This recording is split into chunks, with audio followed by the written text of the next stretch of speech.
안녕하세요.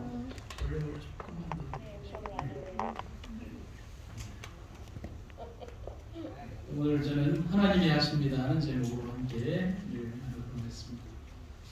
지금은 제가 말할 수 있는 이야기가 하나 있습니다. 지금 한 25년 전, 한 27년 전쯤에 경남의 한 교회로 사경회를 간 적이 있습니다. 담임 목사가 없는 교회였고 거의 그렇듯 숙소는 교회에 딸린 도르가 방이었습니다. 통밀방공장을 하는 장로님이 환영을 하고 한 3시 반쯤밖에 안 됐는데 꾸불꾸불 산길을 따라서 이렇게 조금 이른 저녁을 교인집에서 먹자고 하시더라고요. 그래서 한 3시 반에서 4시에 밥을 먹자는 게 좀 이상하더라고요. 그래서 일단 밥을 잘 차려주셔서 밥을 먹고 난 다음에 장로님이 저에게 다가오시더니만 이렇게 진지하게 이런 말씀을 하는 것입니다. 목사님, 우리 교회에 오신 다른 목사님들은 영성을 위해서 저녁을 안 드셨는데 오 목사님은 어떻게 하시겠습니까? 영성을 위해서라고. 그래서 저도 말하기를, 저도 영성을 위해서 저녁을 안 먹습니다. 그날 한 주 강제 영성을 선택할 수가 없었어요. 영성도 좋은데 배고픈 거하고 영성은 별로 상관이 없더라고요. 그런데 왜 그랬을까? 왜 강사에게 그런 무리한 부탁을 했을까라고 생각을 해보니까 거기가 시골 생활을 들어오신 교인들이 많아요. 그리고 교인들 가정도 골골이 이렇게 한쪽에 있어요. 산골 깊숙이 사시는 교인집들을 일일이 가는 것도 어렵고 또 가서 밥을 먹고 교회 와서 집회를 하고 또 가는 것은 더 어려운 거예요. 그래서 밥을 하는 교인도 어렵다 보니까 제 앞대에 지나가셨던 누군지는 모르는 목사님들이 교인들이 미안하실까봐 영성을 위해서 나는 저녁을 안 먹습니다 라고 한 얘기를 아주 순수하고 순전한 교인들이 그대로 받아들이고 이 목사님들은 영성을 위해서 저녁을 안 드시는구나 하고 오시는 강사마다 안 드시니 은혜를 충만하게 받으신 겁니다. 그렇게 배고픈 한 주를 보냈지만 열심히 사시는 교인들의 모습은 정말 아름다웠습니다. 새벽 기도회를 하고 낮에 집회를 하고 점심을 또 먹고 방문을 갔다가 그 다음에 또 저녁에 집회를 하는. 그러니까 그때는 사역자가 없는 교회를 가면 그렇게 담임 목사 역할을 다 해주면 상담도 하고 성경 교수도 하고 안식일학교 교과 공부 지도도 하고 뭐 그렇게 다 하는 거예요. 그렇게 아주 배고픈 주였지만 지금 생각하면 제 목회 32년 인생에 가장 기억에 남는 주고 강제로라도 하나님이 경험이 적은 젊은 목사를 일깨우기 위해서 그렇게 한 것이 아닌가라고 생각을 합니다. 저는 지난 한 주 동안 여러분들에게 저는 말씀을 전하기 위해서 왔습니다만 저희가 새벽 시간에 여러분들과 함께 마주하는 이러한 모습을 통해서 저는 물론이고 저희 부부가 받은 은혜가 더 크다는 사실을 말씀을 드립니다. 그리고 여러분들의 모습에서 더 큰 용기를 가지고 제가 제 교회로 돌아가도록 하겠습니다. 큰 배움과 느낌을 가지고 돌아가겠습니다. 감사합니다.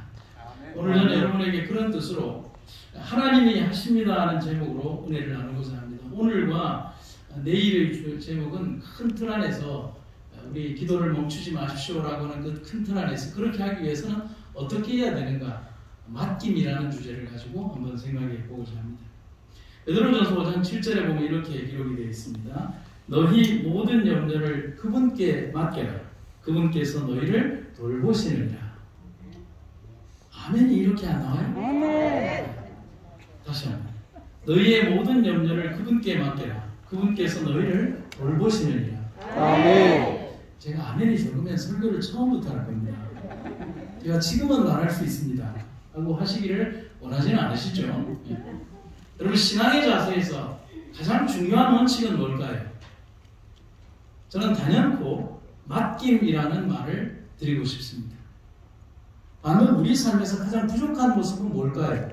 저는 그것도 맡김이라는 말을 드리고 싶습니다. 그렇게 중요한 맡김을 실천하지 못한다는 것입니다.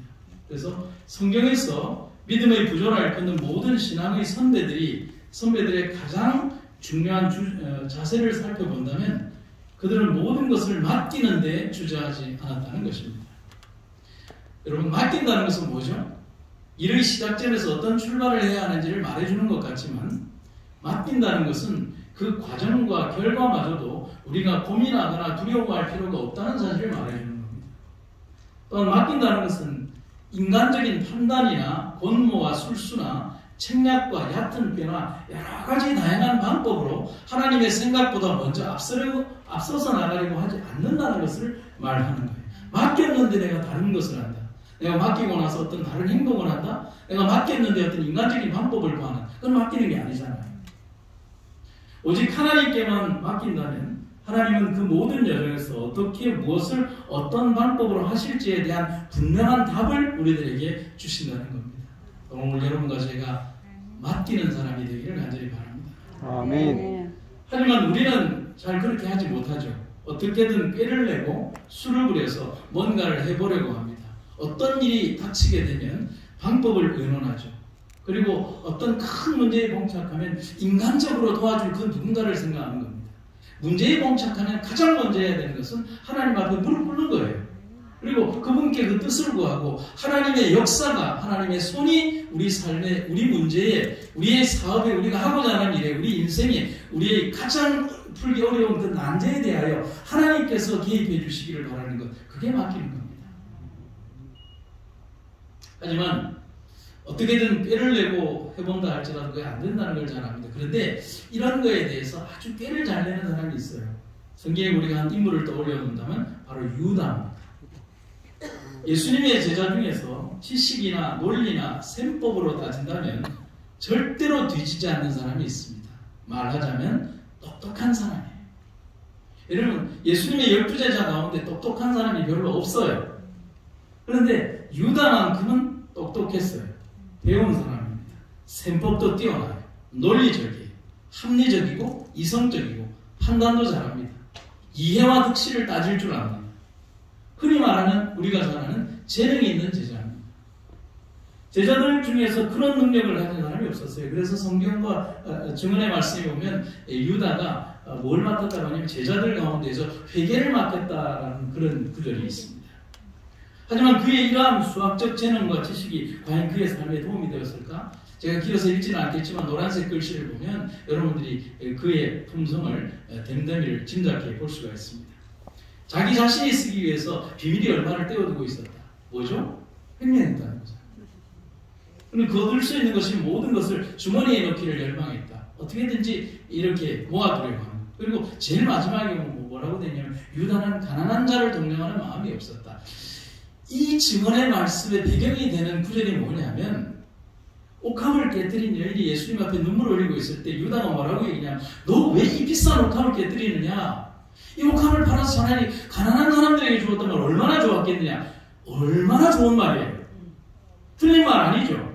왜냐하면 깨뜨리는 것보다는 팔아서 좋은 일에 쓰면 된다는 거예요. 그러나 동기는 그렇지 않다는 거예요. 유다의 동기에는 그 옥합이 탐이 난 거지, 그 옥합을 팔아서 가난한 사람을 도울 마음이 전혀 없다는 거죠. 이 옥합을 팔아서 한 100을 받으면 자기 주머니에 한 30은 넣을 수 있는데 너 왜 그런 거야? 그게 있다는 거예요. 문제는 세상의 모든 존재는 속에서 하나님을 속일 수 없다는 거죠. 그 근본적인 동기를 바라보신다는 겁니다.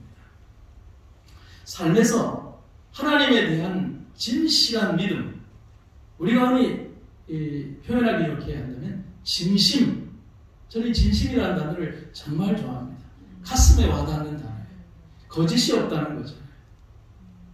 진실한 믿음, 곧 그로 인한 맡김이 사라졌을 때 사람들은 모든 악한 감정의 영향력 아래 놓이게 된다는 것입니다. 여러분, 성경의 8가지 열매는 8개로 나뉘어진 품성의 열매가 아니에요. 왜냐하면 하나님의 거룩한 성령의 열매가 5개의 모습으로 보여지는 것처럼 죄의 악한 성향의 감정이 하나에 집결되면 다양한 형태의 악한 감정들이 표출된다는 거예요. 여러분, 욕심 많은 사람은 미움도 있고요. 미움 많은 사람은 이간질을 합니다. 이간질을 하는 사람은 거짓말을 합니다. 거짓말을 하는 사람은 탐욕스럽고요. 탐욕스러운 사람은 결국은 이 조직을 와해시키는 원인이 되는 겁니다. 믿음도 없어지는 거죠. 단순히 그것 하나만을 안 믿는 것으로 끝나는 것이 아니라 마음속의 악은 발전합니다.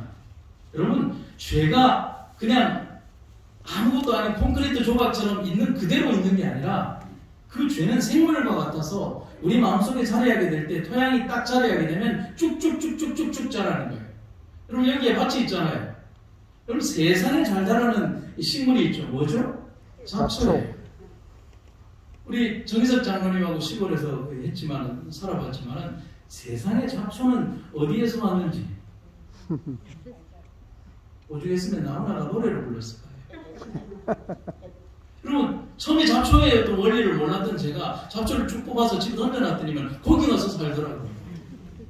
그래서 두 번째는 뭐냐면 잡초를 뽑아가지고 이렇게 뭉탱이 쌓아놓으면 이렇게 누렇게 떠서 죽잖아요. 그 위에 잡초를 던졌더니만은 그 누렇게 뜬 잡초 위에 뿌리를 내고 살더라고요. 잡초를 죽이려면 어떻게 해야 돼요? 뒤집어가지고 해를 보고 바짝 말라서 생명력이 없도록 만들어야 되는 거예요. 잡초는 그런 거예요. 철저하게 잘 자라. 그렇게 잘 자라는 죄의 성향은 쭉쭉쭉쭉 자라서 우리 내면의 영양분들을 잘 이렇게 빨아먹고요. 우리의 내면을 철저하게 짓밟는 겁니다. 그래서 우리는 그때 어떻게 해야 됩니까? 더욱더 강한 맡김을 실천하지 않으면 죄의 영향력 아래 놓일 수밖에 없는 거예요. 아무리 강조해도 지나치지 않습니다.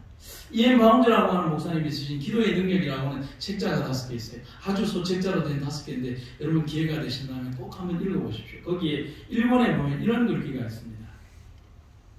오늘날 교회가 필요로 하는 것은 더 많은 기계나 더 좋은 기계도 아니고 새로운 조직도 아니고 기발한 방법도 아니다. 교회가 필요로 하는 것은 성령이 쓰실 수 있는 사람, 즉 기도의 사람, 기도에 능한 사람이다. 성령은 방법을 통해서 흘러나오지 않고 사람을 통해서 역사하십니다. 성령은 기계에 임하지 않고 사람에게 임합니다. 성령은 기계에 기름 붓지 않고 사람에게, 그것도 기도의 사람에게 부어주십니다. 아멘입니까? 아멘. 우리는 착각하고 있어요. 시스템이나 제도나 어떤 다른 것들, 외형적인 것들이 잘 되면 잘 된다고 생각하는 천만의 말씀이죠. 하나님은 사람에게 하는 거예요. 예수님 공생의 사역의 3년 만에 가장 중심은 사람이었어요. 그 이유는 뭐냐면 하나님께서 그 성령을 사람에게 부으신다는 것이죠. 여러분, 우리의 믿음은 도로 위에 그어진 표시선과 같은 모습일 때가 많습니다. 도로 위에 이렇게 쭉 그어진 표시선 알죠? 좌측으로 가시오, 우측으로 가시오, 횡단보도. 그런데 이게 시간이 지나면 어떻게 됩니까? 이렇게 되잖아요. 여러분 표시선이 보입니까? 안 보입니까? 안 보이죠. 근데 완전히 안 보이는 것도 아니고 보이는 듯 사라지고 그냥 윤곽만 남기 시작합니다. 처음에 그어진 도로의 표시는 아주 선명한 빛을 내지만 시간이 지나고 많은 차들이 지나가면서 그 위로 타이어가 수백, 수천 번씩 교차되면서 결국 여기 뭐라고 되어 있습니까? 빛을 잃어가는 거예요. 여러분, 우리 믿음의 생애의 모습과 다르지 않아요. 아주 없어지는 게 아닙니다. 있는데 뭐만 남는 거죠? 윤곽만 남는 거예요. 여러분 옛날 믿음 자랑하지 마시고 내가 한때 믿을 때 어떻게 했다는 그것만큼 불쌍한 거 없어요. 왕년에 잘 안 믿어본 사람 누가 있어요? 여러분 과거의 믿음으로 오늘 살려고 하는 사람만큼 어리석은 사람이 없어요. 믿음은 현재 진행형인 거예요. 아멘. 여러분 이런 상태를 우리 믿음으로 따진다면, 우리 삶으로 따진다면 연령이라고 합니다. 여러분 제가 매일 거르지 않고 가는 방문하는 곳이 있습니다. ICU라고 하는 중증 환자 병동입니다.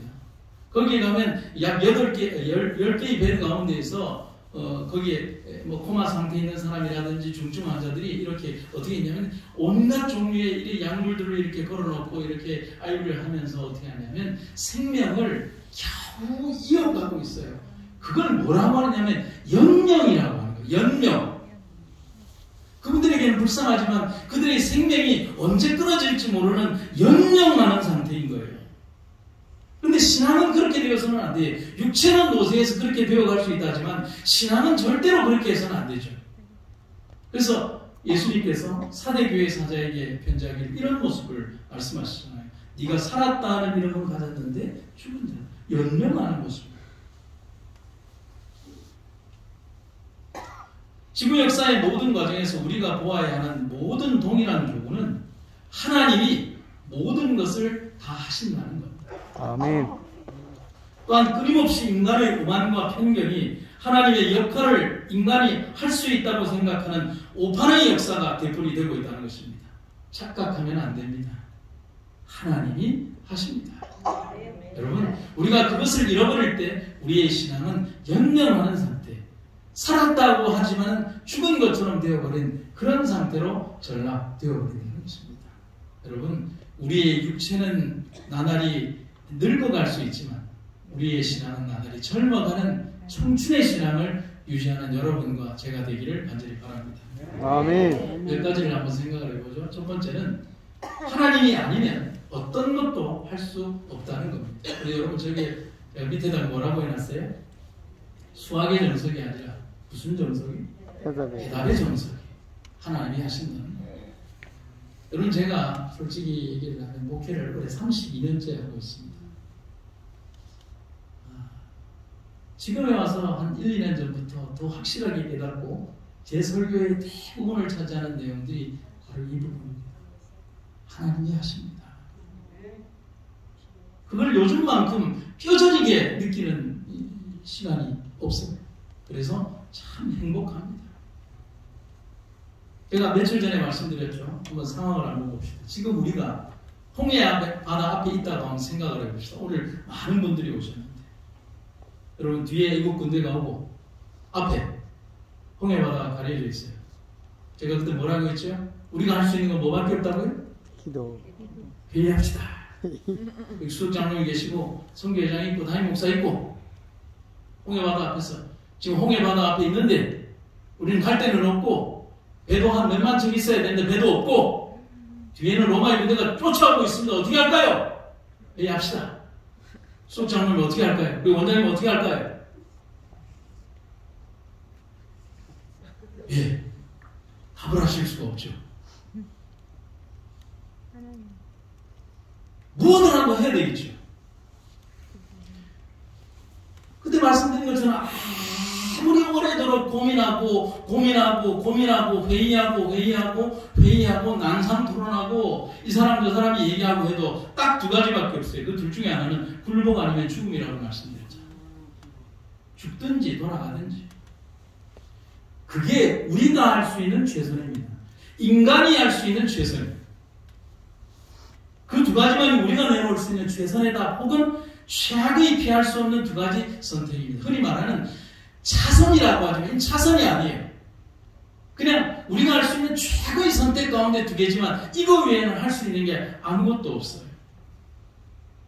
어떤 분들이 얘기하죠. 홍해 갈라지면 됩니다. 천만의 말씀입니다. 그거는 우리가 모르잖아요. 지금 우리가 홍해 바다 앞에 있다 그러면 홍해가 갈라져라!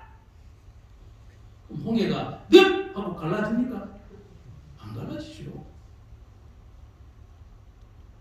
그거는 인간이 내올 수 있는 정답이 아니기 때문에 그렇습니다. 우리의 머리와 손에서 나올 수 있는 대답도 아니라는 거죠. 이게 최선입니까? 하지만 이 문제에 대한 대답을 하나님이 개입하시고 하나님이 역사하시면 대답은 달라집니다. 그래서 제가 이때 제가 느낀 감정을 한번 글로 한번 써봤습니다. 그렇습니다. 하나님은 우리의 상상이 멈추는 그 너머의 일을 하십니다. 바다를 여시는 겁니다. 거기에 길을 내는 겁니다. 물을 벽으로 만드시는 겁니다. 그것뿐일까요? 더 완벽한 계획이 있습니다. 상세로부터 물에 잠긴 바다, 그 아래에 젖은 땅을 마른 땅으로 만드십니다. 여러분, 우리가 기존의 역사 속에서 홍해가 갈라지는 역사 속에서 우리가 잊어버리고 있는 거예요. 여러분, 물만 쭉 뺐다고 해서 백성들이 갈 수 있나요? 천만의 말씀이요. 창세 이래로 수천 년 동안 바다에 젖어있던 땅은요, 거기는 뻘과 같아요. 물이 남아있는 거잖아요. 그런데 하나님께서는 그 바닥에 있는 모든 모래와 그 있는 땅들의 모든 흙들마저 있는 그 수분들까지 싹 다 끌어올리셔서 백성들이 지나갈 수 있는 마른 땅으로 만드셨던 거예요. 아멘 아닙니까? 아멘. 그 기적을 간과하면 안 되는 거예요. 그래야만 사람들이 걸어갈 수 있기 때문입니다. 그리고 바다를 걸어서 건너가게 하십니다.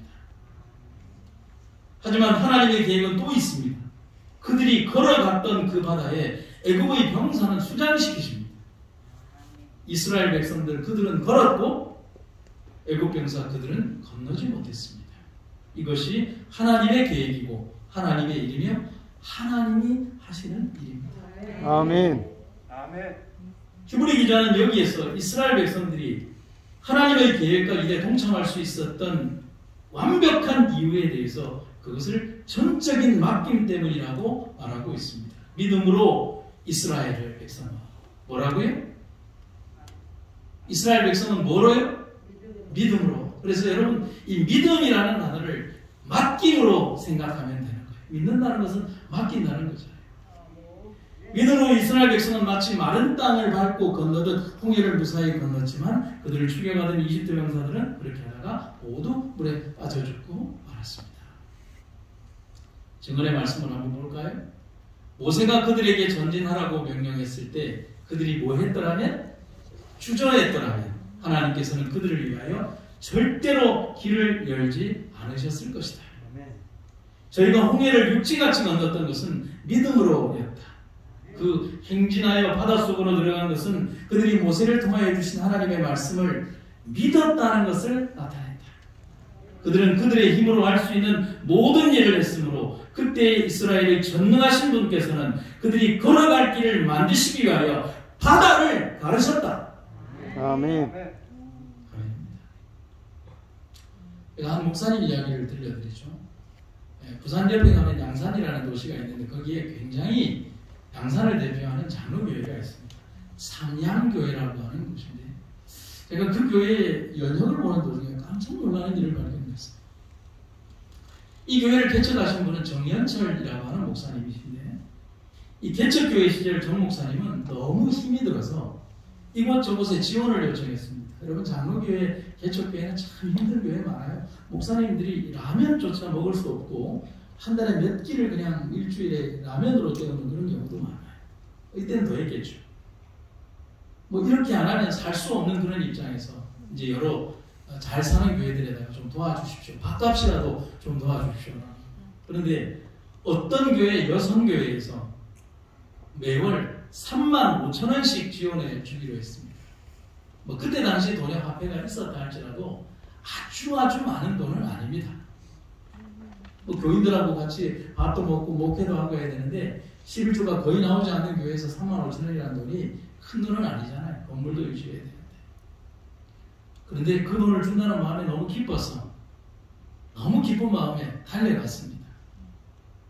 그런데 여성교회에서 준다고 하는 돈을 받기 위해서 그 여성교회 사무실 앞에서 목사님이 35,000원 받기 위해서 벤치에 앉아서 이렇게 앉아있는 모습이 얼마나 처량합니까? 근데 여성교회에서 이렇게 나와가지고 목사님께 미리 준비한 게 아니라 기다리라고 하더라고요. 기다리라고 해서 기다렸는데 아무리 기다려도 안 나오는 거예요. 그 대합실에서 6시간을 기다려요. 그리고 6시간 만에 35,000원을 받아오면서 목사님은 너무너무 슬펐다는 거예요. 그리고 그는 나오면서 이런 기도를 했어요. 내가 6시간을 하나님께 기도했다면 하나님께서는 35만 원도 주셨을 것이고 350만 원도 주셨을 텐데 나는 이제는 사람을 보지 말고 하나님을 보자. 내가 사람에게 너무 많이 기대했구나. 그리고 그는 스스로 도와주겠다는 여러 교회들의 요청을 다 끊어버렸습니다. 그리고 그는 하나님만 바라보고 기도했습니다. 그리고 그 믿음에 대해서 하나님께서는 100배, 1000배로 갚아주셨어요. 그가 섬기는 교회가 양산에서 제일 큰 교회가 되었고 자기의 슬프고 애절했던 그런 상황을 잊어버리게 하기 위해서 여러 개척교회 목사님들에게 아낌없이 베풀었어요. 그리고 2020년에 유수한 대한민국의 많은 교회 목사님들이 저지르는 그런 악행을 저지르지 않고 평생을 일구었던 그 교회를 자기의 아들이나 인척이 아닌 후배에게 물려주면서 그 교회를 떠나버렸어요. 그의 목회 인생 45년이 달려있는 교회입니다. 제가 언제 한번 가면 그 교회 가서 예배 한번 드려보려고. 우리는 여기에서 한 가지를 그 목사님을 통해서 배울 수 있습니다. 바로 이겁니다.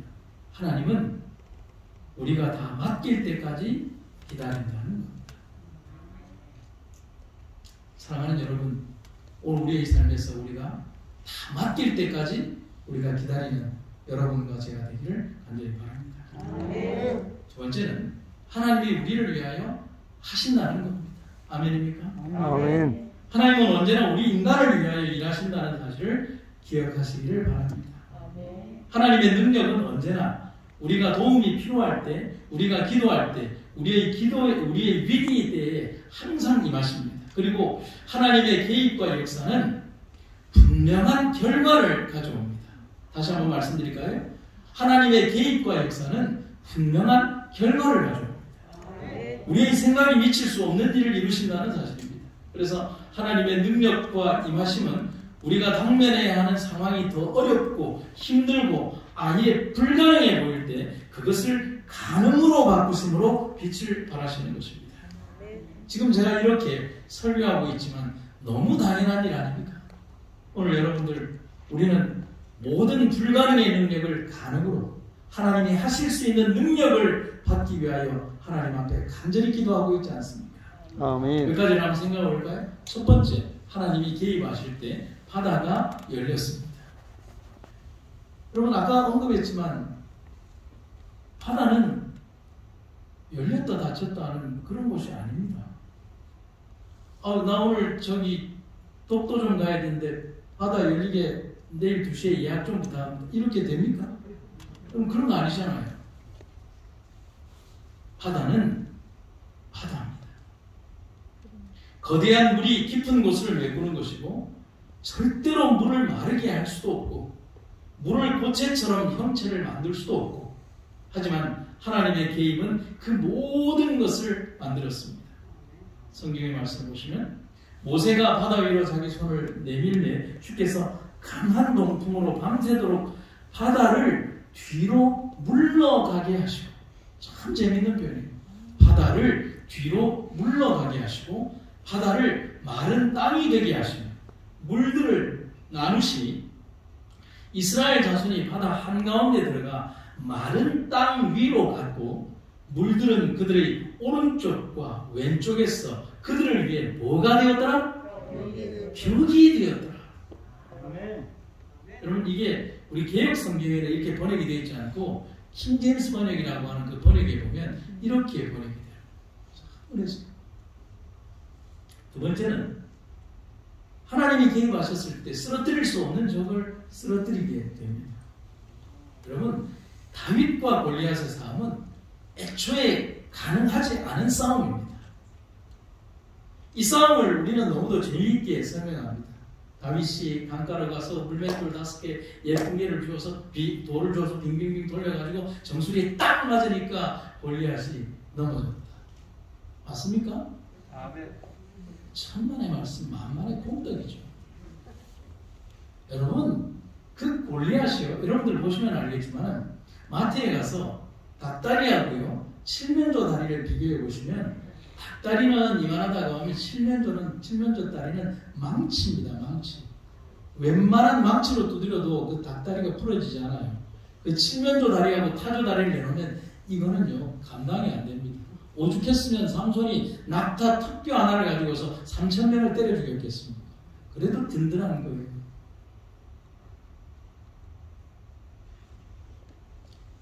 그리고 영상이 제가 설교하는 동안 이게 무음으로 된 영상이 나오겠지만 한번 보시면 이런 상황 같아요. 장수말벌 몇 마리면 꿀벌 6만 마리를 일시에 다 죽여버립니다. 싸움이 안 돼요. 한 마리가 짧은 시간에 몇 마리를 죽일 수 있냐면 2,000마리를 죽이는데 허리를 짝뚝 잘라서 다 죽여버려요. 아예 싸움이 되지를 않아요. 여러분, 제가 이렇게 싸움도 못할 것 같지만은 6살짜리 아이들 한 100명, 200명을 갖다놔도 걔들 쓸고 지나가는 거 아무것도 아닙니다. 그렇잖아요. 왜냐하면 싸움이 되지를 않아요. 여러분 한번 생각해 보세요. 활 쏘는 병사와 초당 50발이 나가는 기관총을 가진 병사가 싸운다면 무슨 의미가 있을까요? 임진왜란 시대에 M16 소총 5발만 있으면 일본도 정벌합니다. 그렇잖아요. 그처럼 이스라엘 병사들이 아무리 많아도 불가능했던 이유는 말도 안 되는 무기인 이 말벌과 같은 골리앗 장군 때문이었습니다. 그런데 여러분 아십니까? 골리앗과 같은 이 거대한 병사가 한 명이 아니라는 사실. 여러분 성경 잘 읽어보세요. 형제가 3명이에요. 동생이기도 하고 아들이기도 한데 왜 그러냐? 골리앗이 누구와 통정을 했냐면 어머니와 통정을 하고 근친상간을 통해서 두 형제를 낳습니다. 그러니까 동생이 되기도 하고 아들이 되기도 하고. 그 이름이 뭐냐면 라흐미와 사압이라고 하는 거대한 골격의 장수들이 있습니다. 그리고 손발가락이 모두 6손인 엄청난 거인이었고 그들을 전부 다 이스라엘 병사들이 죽였다라고 합니다. 여러분 보세요. 골격이 커지면 흔히 말하는 3m짜리 거인이 있다. 그러면 저보다 힘이 2배가 아니라 저보다 힘이 10몇 배는 더 됩니다. 그리고 뼈의 구조가 지금 저희들이 여기에서 어떤 몇 킬로의 강도로 딱 때렸을 때 이 두개골이 깨지는 정도라면 거기는요 웬만한 쇠망치로 그냥 포크레인 같은 거로 쳐도 안 부러지는 골격의 구조입니다. 그런데 골리앗이 다윗이 돌린 조약돌 하나를 맞고 여기 정수리 맞고 넘어졌다고요. 여러분 감각도 없어요. 그들은 모두 웬만한 화살도 뚫을 수 없을 만큼 강한 피부와 걸맞는 갑옷까지, 여러분 어림감이라고 하는 도저히 뚫을 수 없는 갑옷까지 들고 있는, 그러니까 숫자는 무의미한 이스라엘 백성들이 몇천 명이 있건 상관이 없어요. 한 명이 가서 피잡고 지나가 버리면 안 되는 거죠. 하지만 이 전투가 어떻게 끝납니까? 다윗이 달려가서 블레셋 사람을 밟고 그의 칼을 그 집에서 빼어내어 그 칼로 그를 죽이고 그 머리를 베니 블레셋 사람들이 자기 용사의 죽음을 보고 도망하는 길. 여러분 여리고 전투도 마찬가지잖아요. 백성들이 한 게 뭐 있습니까? 그냥 빙빙 돈 거밖에 없잖아요. 누구의 명령대로? 하나님. 누가 한 겁니까? 여호수아가 한 겁니까? 다윗이 한 겁니까? 백성들이 한 겁니까? 전쟁의 무기가 한 겁니까? 너는 칼과 창과 단창으로 내게 나오거니와 나는 만군의 여호와의 이름으로 너에게 나가노라. 이게 다윗이 말이죠. 하나님이 하십니다. 세 번째, 불이 있으나 그 불이 사람을 태우지 못했습니다. 이 말은 뭐냐면 자연계의 법칙 위에 하나님의 능력이 존재한다는 사실을 말하는 겁니다. 아멘. 여러분 불은 태우는 일을 합니다. 온도가 높아진다면 태우는 종류가 더 많아지죠. 낮은 온도의 불에서 나무를 태울 수 있다면 점점 더 올라가면 금속을 태우고 철을 태우고 흙과 바위도 태웁니다. 그런데 불의 온도가 높아지면 불이 미치는 범위도 당연히 넓어집니다. 그래서 다니엘서에 나오는 7배로 달구어진 풀무의 불이 폭발과 함께 일어난 화염이 다니엘의 세 치부들을 끌고 간 병사들을 먼저 불태워버렸다라고 말해주고 있습니다. 왜냐하면 정상적 불의 구조에서는 사람이 만들어진 자연적 불의 구조에서는 절대로 그런 강한 화력의 온도가 나오지 않습니다. 1500도라는 불이 나오지 않아요. 거기 뭐가 들어가야 돼요? 바로 화첨가물들이 들어가고 그 첨가물들은 폭발력을 일으키면서 이렇게 불이 세어진다는 것이죠. 다니엘서 3장 17절에 만약 우리가 용광로 속에 던져진다 하더라도 우리가 섬기는 하나님께서 우리를 불타는 용광로와 왕의 손에서 구해내실 것입니다. 그런데 이 일이 가능했던 이유겠지 성경은 분명하게 답을 제시하고 있습니다. 내가 보니 결박되지 아니한 네 사람이 불 가운데로 다니는데 상하지도 아니하였고 그 넷째의 모양은 신들의 아들과 같도다. 여러분 보이지 않는 동행이 현현하셔서 그 불 기둥 가운데에서 하나님의 형상을 직접 보여주시면서 그들과 함께 동행하는 것, 하나님의 개입하시는 것입니다. 오늘 이 병원에 하나님께서 개입하셨습니다. 아멘. 오늘 여러분들의 인생에 하나님께서 개입하십니다. 하나님의 능력의 주권이 여러분들을 내 것이다, 너는 내 것이다 라고 말씀하십니다. 오래지 않아 계명을 지키는 하나님의 백성들은 아주 혹독하게 시험받는 위치에 서게 될 것이다. 그러나 빛 가운데에서 행하며 빛을 뿌리고 다닌 모든 사람들은 하나님께서 그들을 위해 개입하신다는 것을 알게 될 것이다. 저는 이 구절이 너무 좋습니다. 그분의 신실한 자들에게 하나님께서 개입하신다는 것을 알게 될 것이다. 모든 것이 절망적인 것처럼 보일 때 주님께서는 그분의 능력을 그분의 신실한 자들에게 나타내실 것이다. 사랑하는 여러분, 우리가 지난 3년 코로나를 겪으면서 확실히 우리가 더 알게 된 것은 세상은 절대로 이대로의 모습으로 영원히 가지 않을 것이라는 사실을 여러분도 이제 알고 계시죠. 분명히 종말이 있을 것이며 흔들림은 이미 시작이 되었고 하나님의 백성들과 그들의 믿음은 도전받을 것입니다. 또 핍박이 이르러 올 것입니다.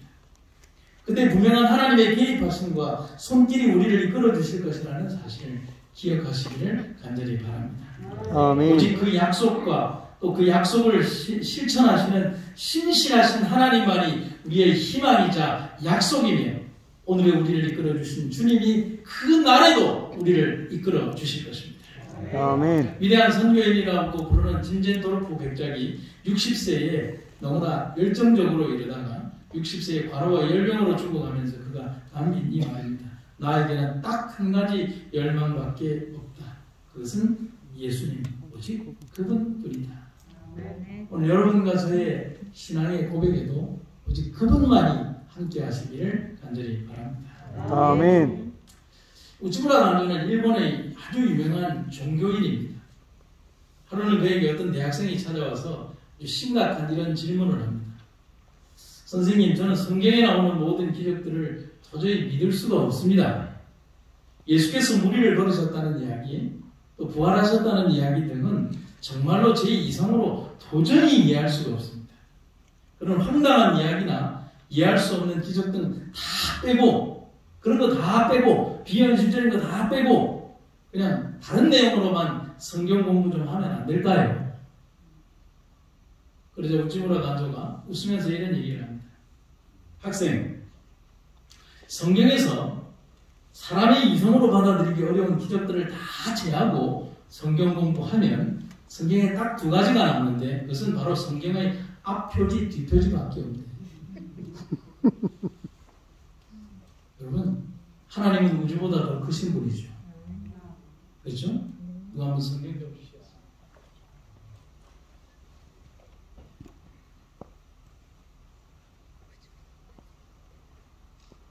하나님 우주보다 더 크신 분이죠. 우주의 능력을 다 가지고 계신 분이죠. 그분께서 우리에게 우주를 보여주고 싶은 거예요. 우주의 섭리와 온 자연의 섭리, 삼라만상의 모든 것들을 보여주고 싶으신 거예요. 그 기적과 하나님의 능력의 손길들을 우리들에게 보여주고 싶은 거예요. 보여줄 수가 없잖아요. 우주의 먼지보다 더 작은 애들에게 어떻게 보여줄 거예요? 하나님은 아실 수 있죠. 우주를 자기의 손 위에 올려놓고 당신의 손으로 누른 거예요. 누르니까 두께가 요만큼데 너무 넓잖아요. 하나님께서 옆에서 자꾸 쭉 또 밀어버리는 거예요. 그러니까 가로 두께가 요만큼. 근데 여의지도 아니고 너무 길잖아요. 그래서 하나님께서 마지막으로 힘을 딱 하면서 우주의 끝을 잡고 이 끝을 잡고 눌렀어요. 그게 이겁니다. 아멘. 아멘 제일 크게 하신 분 꼭 제일 많이 받으시고 다시 한번 그게 이 우주입니다. 아멘. 마음에 안 듭니다. 아멘. 다시 한번 이게 우주입니다. 아멘. 한 번 더 이게 우주입니다. 아멘. 66. 여러분, 미미한 인간이 어떻게 하나님을 알 수 있어요? 하나님은 인간이에요. 인간이 이해할 수 있는 방법으로 인간이 언제나 하나님을 발견할 수 있도록 이 특별 계시 속에 하나님의 모든 우주를 담아주셨다는 사실이죠. 아멘. 그의 말처럼 우찌무라 간조의 말처럼 성경은 가장 첫 서두에서부터 창조의 기적을 말하고 있습니다. 태초에 하나님이 천지를 창조하십니다. 여러분, 제가 구도자들에게 성경을 가르칠 때 딱 제일 먼저 이걸 얘기합니다. 태초에 하나님이 천지를 창조하십니다. 자, 한번 보죠. 우리 성함이 최태금. 네, 최태금 우리 여사님. 태초에 하나님이 천지를 창조하십니다. 한번 따라해주세요. 태초에 하나님이 천지를 창조하십니다. 창조하십니다. 그렇게 이렇게 합니다. 여러분, 저는 이것을 이름 붙이기를 선언적 명제라고 제가 이름 붙였습니다. 명제예요. 그런데 선언적 명제예요. 그 말은 뭐냐면 태초에 하나님이 천지를 창조하시니라는 이 말 속에는 최태금 우리 여사님에게나 여러분들 모두에게 하나님이 천지를 창조하셨다는 사실에 대해서 동의를 구하지 않습니다. 여러분들이 협조를 구하지는 않고 믿어달라고 부탁하지 않습니다. 그것은 진실이고 진리며 하나님의 명확한 창조의 섭리이기 때문에 하나님의 선언이기 때문에 그 누구에게도 동의를 피할 수 없는 표할 필요가 없는 그 누구도 동의하지 않아도 되는 하나님의 선언이라는 사실인 것입니다. 그 주님께서 오늘 여러분과 저와 함께 하신다는 사실입니다. 아멘. 여러분, 저는 이렇게 말씀드리고 싶습니다. 저는 우연이라고 기적이라고 성경에 등장하는 것을 우연이나 기적이라고 말하지 않습니다. 모든 시작에 하나님이 계셨습니다. 이게 정답입니다. 창조와 생명의 원리가 하나님의 만드신 일이며 우주와 지구에 존재하는 법칙이 하나님의 작품이며 과학과 수학의 원리는 그분이 만드신 것이며 원자와 유전자의 구성은 그분의 솜씨일 뿐입니다. 자연계의 법칙과 현상 그리고 물리적 법칙 역시 그분이 명하에 이루신 원칙일 뿐입니다. 모두 다 하나님이 하신 일입니다. 우리는 단지 그것을 서서히 시간 속에서 발견했을 뿐입니다. 여러분, 뉴턴의 만유인력의 법칙이라고요? 천만의 말씀이요. 하나님이 그래 만드신 것을 인간이 그 후에 몇천 년 이후에 그 자연계의 법칙을 발견했을 뿐이라는 사실이죠. 아멘. 그들이 만든 게 아니라 그들은 자연계의 법칙들을 만든 게 아니라 발견했을 뿐이라는 사실인 것이죠. 모든 수학의 정의, 과학적 정의, 모든 사고의 정의, 그리고 수학의 모든 방식들, 과학과 우주의 원리들, 우주의 모든 생성 원리와 모든 자연계의 원리, 생명의 원리, 우리가 절대로 이해할 수 없는 모든 생명과 우리의 우주에 있는 이런 모든 인간의 생명의 원리들, 하나님께서 다 만드신 것입니다. 아멘. 여러분, 하나님이 하십니다. 아멘. 하나님이 하셨습니다. 하나님이 여러분들을 위하여 행하실 겁니다. 제가 오늘 말씀을 마치면서 제 이야기로 또 저와 관련된 이야기로 말씀을 좀 마치도록 하겠습니다. 제가 지난 8월에 아주 긴 미국 출장을 다녀오게 되었습니다. 사람들은 오해하기를 제가 미국 출장을 한 달을 갔다 그러니까 영어를 굉장히 잘하는가라고 하는데 제가 대학원 공부를 안 하게 된 동기가 영어를 못했어요. 안 한 겁니다. 공부를 싫어해가지고. 그런데 우리 원장님께서 어느 날 갑자기 미국에 다녀오라는 말씀을 하셔서 그냥 저와 집사람이 가이드 없이 갔다 오게 되었습니다. 일정은 그랬습니다. 일정을 설명드리는 이유가 있어요. 세 교회에서 주말 용회를 하고 그리고 마지막 장소인 북미주 한인협회 총회에서 우리로 따지면 한국연합회 총회에서 병원을 홍보하고 발표하는 일정으로 진행된 예정이었습니다. 미국에서 마지막 장소인 세크라멘토 북미주 총회에서 병원을 대표하며 발표할 때 저는 제일 마지막 이야기로 병원과 저희 36부산병원 교회 이야기를 마지막으로 이야기하게 되었습니다.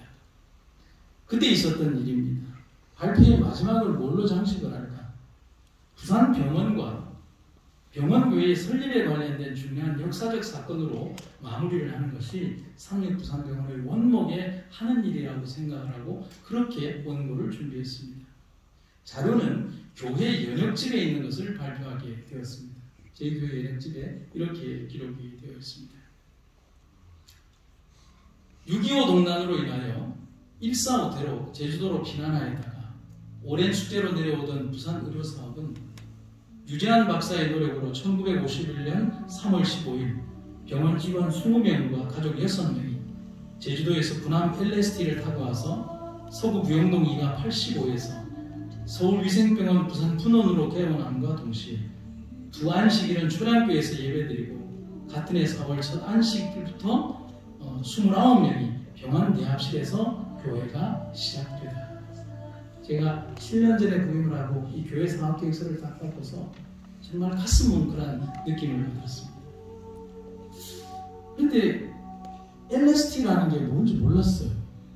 나중에 알아보니까 LST가 뭐냐면 랜딩십 탱크라고 해서 즉 전차 상륙함입니다. 배에다가 탱크를 싣고 가서 육지에다가 탁 내려놓으면 탱크가 나가서 전쟁하는 거예요. 근데 거기에다가 우리 교인들을 싣고서 인천에서 부산까지 왔고요. 부산에서 다시 제주도로 갔다가 제주도에서 다시 부산으로 오는 그런 여정 속에 있었다는 사실이죠. 참 감동적인 일이었어요. 얘기를 했어요. 발표가 마치고 많은 분들이 병원의 앞날을 위해서 아낌없이 박수를 쳐주면서 제가 했던 한 달간의 출장 일정이 그렇게 끝나는 줄 알았습니다. 그런데 보고를 마치고 한 부부가 저를 찾아왔어요. 그런데 제 보고가 그렇게 감동적이지는 않은데 눈물을 흘리면서 찾아온 거예요. 그러면서 제게 이런 얘기를 합니다. 목사님, 제가 저 LST 안에서 태어났습니다. 제가 그때 받았던 심장의 충격은요, 폭발하는 것 같았어요. 가슴이 터지는 순간이었어요. 그리고 그분이 이렇게 얘기해요. 목사님, 그때 5명의 남자아이가 태어났습니다. 3명의 여자아이, 2명의 남자아이. 그 중에 3명의 여자아이는 죽었고 남자아이들이 살아남았습니다. 그 중에 한 사람이 접니다. 나머지 한 사람도 믿음 안에서 잘 살아가고 있습니다. 그리고 자기를 이렇게 소개합니다. 목사님, 저는 나성중앙교회 장로입니다. 나중에 저희 교회를 꼭 방문해 주십시오. 그리고 마지막에 울먹이면서 제게 이런 얘기를 합니다. 오늘 저 이야기를 들으면서 저게 난데, 저 속에 내가 있었는데, 하나님이 나를 저곳에서 보호해 주셨는데 지금 가시오. 그렇게 말을 드리겠습니다. 사랑하는 여러분, 한 달 일정을 마무리하면서 제가 왜 이 먼 미국까지 9,000km를 날아가야 했던가를 그날 알았습니다. 서로 그 힘들었던 한 달간의 여정이 다 보상받는 그런 시간이었어요. 그리고 그것은 대단한 기쁨이었고 대단한 하나님의 섭리를 보게 된 것입니다. 아멘. 신학자 칼바르트는 우리에게 이런 얘기를 합니다. 하나님은 언제나 우리들의 행동에 앞서서 행하십니다. 먼저 움직이십니다. 그래서 우리는 그 하나님을 구약에서 이미 보고 있죠. 여호와 이레의 하나님, 여러분들의 하나님입니다. 기억하십시오. 사람의 힘이 아닙니다. 그와 함께 하시는 하나님의 하시는 일임을 기억하십시오. 골리앗을 무너뜨린 도구는 다윗의 물매가 아님을 알아요. 방주를 지탱하님은 역청의 힘이 아니며 반석에서 물이 나온 것은 모세의 능력이 아니며 우리 삶에 이어지는 기적의 역사는 당연한 자연의 선물이 아님을 알아야 합니다. 모두 다 하나님이 하신 일입니다. 아멘. 그걸 잊어버리면 안 됩니다. 그 주님이 우리와 함께 하십니다. 아멘. 다음 성경의 말씀을 읽고 마치겠습니다. 이스라엘아, 대답해 보아라.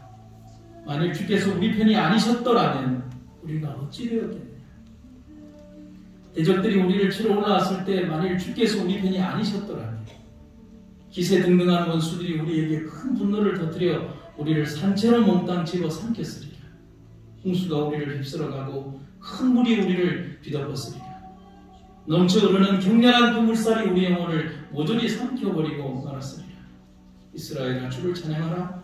주께서는 원수들의 사나운 이빨이 우리를 찢지 못하게 해주셨도다.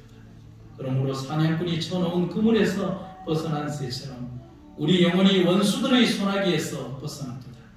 그물이 찢어지고 우리가 자유롭게 헐헐 벗어났도다. 진실로 우리의 도움은 하늘과 땅을 지으신 주님의 이름 위에 있도다. 아멘. 하나님의 하시는 일, 우리는 그 역사 속에서 지금 당장 이해할 수 없을지라도 하나님의 하시는 일이 가장 좋은 일임을 여러분과 저는 잊지 마시기를 간절히 바랍니다. 아멘. 기도하시겠습니다. 사랑과 은혜가 함께 하시는 아버지 하나님, 오늘 우리들의 삶을 인도하시는 하나님의 놀랍고 아름다우신 은혜를 인하여 감사드립니다. 아멘. 하나님이 다 하셨습니다. 그리고 또한 하나님이 우리의 삶에 개입하셨습니다. 우리의 눈물과 아픔에도 하나님 함께 하시며 나의 고통에 그 누구보다도 함께 눈물을 흘리시는 주님이 계시기에 나 오늘 외롭지 않습니다. 그리고 이겨 나갈 겁니다. 이 병원을 축복하시고 인도하시며 원장님으로부터 모든 환우 모두들에게 이르기까지 하나님의 귀한 섭리가 함께하는 귀한 날들 되게 하여 주시옵소서. 예수님 이름으로 기도드립니다. 아멘.